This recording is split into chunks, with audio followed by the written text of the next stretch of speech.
Good evening. मैं doctor Dipankar Banerjee बोल रहा हूँ जबलपुर से from ideal fertility IVF and genetic centre private limited, जो कि मध्य प्रदेश में स्थित है। मैं गायनिकोलॉजिस्ट हूँ with special interest in reproductive medicine, IVF for male और फीमेल इनफर्टिलिटी। हम regularly IVF, blastocyst, ICSI, embryo freezing करते हैं और विद स्पेशल इंटरेस्ट इन गर्भस्थ शिशु में भी, जिनमें हम उनके जेनेटिक रोगों को रोकथाम और उनके डाउन सिंड्रोम का स्क्रीन, अल्ट्रासाउंड वगैरह सब करते हैं।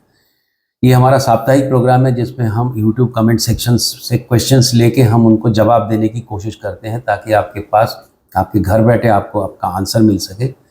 मैं देवेंद्र जी से अनुरोध करता हूँ, please go ahead with the questions. 2 bar IUD हो चुका है, आगे क्या करें?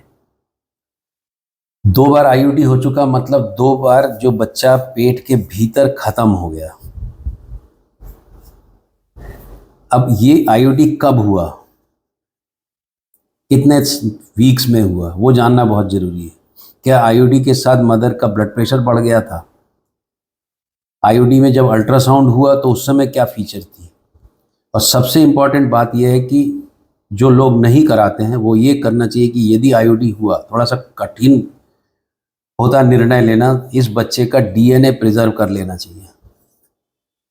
यदि आपको ज़रूरत पड़े तो आप इसका माइक्रोएरे या फिर एक्सोम सीक्वेंसिंग करके क्या डिजीज़ है वो पता कर सकते हो। यदि बच्चे में कुछ खराबी है तो क्या ये बार बार होगी, वो इससे पता चलता है। तो जो आईयूडी का जो केस होता है, वो जब बच्चे का कुछ भी डीएनए टेस्ट हमारे पास नहीं रहता है तो पूरा का पूरा ट्रीटमेंट एकदम अंदाज में चलता है कि हम प्रीवियस प्रेगनेंसी का अल्ट्रासाउंड देखें, प्रीवियस प्रेगनेंसी का हम हिस्ट्री लें, ऐसे करके एक अंदाज से चलता है। बट आईयूडी एक तकलीफदायक स्थिति है, पर कोशिश ये करना चाहिए कि उस बच्चे का एक फ़ोटो, उस बच्चे का यदि ये कोई डीएनए का प्रिजर्व करना बहुत आसान होता है। यदि आप अपने डॉक्टर को बोलेंगे तो बहुत सारी लैब उस समय आके आपके डेड बेबी का टिश्यू ले जा सकते हैं और उसका डीएनए प्रिजर्व कर सकते हैं। जब ज़रूरत पड़ेगी हम उससे जांच का बोल सकते हैं कि प्रीवियस बेबी में क्या हुआ, और यदि प्रीवियस बेबी का डीएनए या कुछ भी नहीं रखा तो जो नया प्रेगनेंसी होगा उसमें कपल हमेशा ये पूछते हैं कि आगे तो नहीं होगा ऐसा। वो तब आंसर देना मुश्किल होता है कि जब पिछली बार क्या हुआ था वो नहीं मालूम। तो ये एक जनरल पब्लिक के लिए एक अवेयरनेस भी है कि मेरा एक वीडियो भी है इसमें कि यदि बच्चा ख़त्म हो गया तो क्या करें। सर्विक्स क्रायोथेरेपी क्या होती है? सर्विक्स क्रायोथेरेपी एक गायनिक का ट्रीटमेंट है। अधिकतर हम जब सर्विक्स में, बच्चेदानी के मुंह में ये यूट्रस है और इस यूट्रस के जो मुंह होता है उसको सर्विक्स बोलते हैं। उसमें जो छाले होते हैं, मतलब उसमें जो खारिश होती है अंदर, उसमें हम सबसे पहले एक पैप स्मीयर और आजकल तो सीधा एचपीवी पीसीआर करके देख लेते हैं कि कोई कैंसर कारक चीज़ तो नहीं है। यदि वो ऐसा है कि ठीक नहीं हो रहा तो इस जगह को हम एक ठंडे, बहुत अति शीतलन गैस से उसको हम डिस्ट्रॉय करते हैं, उसको क्रायोथेरेपी बोलते हैं। ये बहुत कॉमन है और बहुत इजी है। क्या 3 सी सेक्शन के बाद 4th पॉसिबल है? सी सेक्शन 4th भी पॉसिबल है। It depends upon the doctor and the patient and the condition of the previous section. बच्चेदानी की स्थिति कैसी है, बच्चेदानी का यदि बहुत ज़्यादा कमज़ोर है तो डेंजरस भी है, और यदि प्रेग्नेंट होते हैं तो आपको बहुत ज़्यादा सावधानी 30-32 हफ्ते के बाद रेगुलर चेकअप में रहना चाहिए, क्योंकि प्रेगनेंसी में वो चोट भी पहुंच सकती है, फट भी सकती है। बट डेफिनेटली यदि ज़रूरत पड़ती है तो 4th सेक्शन भी पॉसिबल है।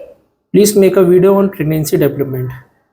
I have already made a pregnancy development video and I will share that link in my description। और आप यदि उसमें देखेंगे तो बहुत सारे इन्फॉर्मेशन मैंने हर हफ्ते के बेबी के हिसाब से दिए हैं, और वो आप देखेंगे तो आपको अच्छा लगेगा। जब हस्बैंड और वाइफ दोनों में कोई जेनेटिक प्रॉब्लम नहीं थी लेकिन बच्चा डाउन सिंड्रोम का हुआ, क्या कारण हो सकता है? ये बहुत इंपॉर्टेंट और बहुत अच्छा क्वेश्चन है कि हम दोनों तो नॉर्मल थे, हमारे घर में कभी नहीं हुआ। हमारे बच्चे को कल ही एक पेशेंट आई थी जो बच्चे गोद लेके रही, गोद में थी उसकी, उसको डाउन सिंड्रोम था और वो प्रेग्नेंट थी अभी नेक्स्ट प्रेगनेंसी के लिए। तो वो यही कह रही थी कि हमारे खानदान में तो कभी ऐसा नहीं था, अचानक ये कहाँ से प्रकट हो गया, अचानक ऐसा कैसे हो गया। ये जानना बहुत ज़रूरी है। जो जेनेटिक डिफेक्ट होते हैं 2 प्रकार के होते हैं। एक होता है जिसमें आपको मालूम है कि आपके ख़ानदान में थैलेसीमिया चल रहा है, आपके ख़ानदान में डूशेन मस्कुलर डिस्ट्रॉफी चल रहा है, आपके खानदान में स्पाइनल मस्कुलर एट्रोफी चल रहा है, या कोई ऐसी बीमारी चल रही है जिसमें आप अपने मामा, चाचा, ताऊ उनके भी बच्चों को भी देखते हैं कि उनको ऐसा हुआ है, वो एक बीमारी जिसमें हमको मालूम है हमें क्या बीमारी ढूंढना है, वो एक खानदानी जेनेटिक बीमारी होती है। और एक बीमारी होती है जिसको हम बोलते हैं कि जब वो लेडी प्रेग्नेंट होती है उस समय में जो अंडा बना, उस अंडे में यदि क्रोमोसोम का डिफेक्ट डी नोवो मतलब अचानक नया प्रकट होना, ये हर प्रेगनेंसी में एक अंदेशा बना रहता है। बस इसी कारण से हम जेनेटिक क्लिनिक चलाते हैं, हम इसी कारण से एक स्वस्थ शिशु का और एक फीटस अच्छा हो उसका एक अभियान चलाते हैं, क्योंकि हर बच्चे में ये प्रॉब्लम हो सकती है, ये मान के चलना चाहिए। हर बच्चा बहुत प्रेशियस है और हर बच्चे का आपको जांच इसलिए कराना चाहिए क्योंकि एक बार ये यदि प्रकट हो जाए, बाहर बच्चा पैदा हो जाए, फिर आप उसको ठीक नहीं कर सकते। डाउन सिंड्रोम एक ऐसी चीज़ है जो हर महिला में, हर प्रेग्नेंट लेडी में एक अंदेशा बना रहता है कि वो डाउन सिंड्रोम का बच्चा डिलीवर कर सकती है, प्रोवाइडेड कि हम उसको एक अच्छी टेक्निक से जांच करने का उसको सहारा दें। अब बात होती है कि हमारे घर में तो पहले नहीं था, हम ये जांच क्यों कराएं? तो ये भी एक तरीका होता है ज़िंदगी जीने का, जिसमें अचानक कुछ प्रकट हो जाए तब आप बोलते हैं कि ये क्यों हुआ। तो बेहतर ये है कि आप प्रेगनेंसी के शुरुआत में ही उसकी जांच कराएं। कई बार प्रेगनेंसी की शुरुआत करने वाले लोग आजकल, हमें कुछ ऐसी बीमारी तो नहीं है जिसके हम संवाहक हैं या कैरियर हैं, उसकी जांच करा लेते हैं, फिर उस बच्चे को पैदा करने की कोशिश करते हैं, ताकि यदि पता चल जाए तो हम उस बीमारी को बच्चे में होने से पहचान सकें, उसको लाने से रोक सकें, या फिर एक स्वस्थ बच्चा होने में मदद कर सकें।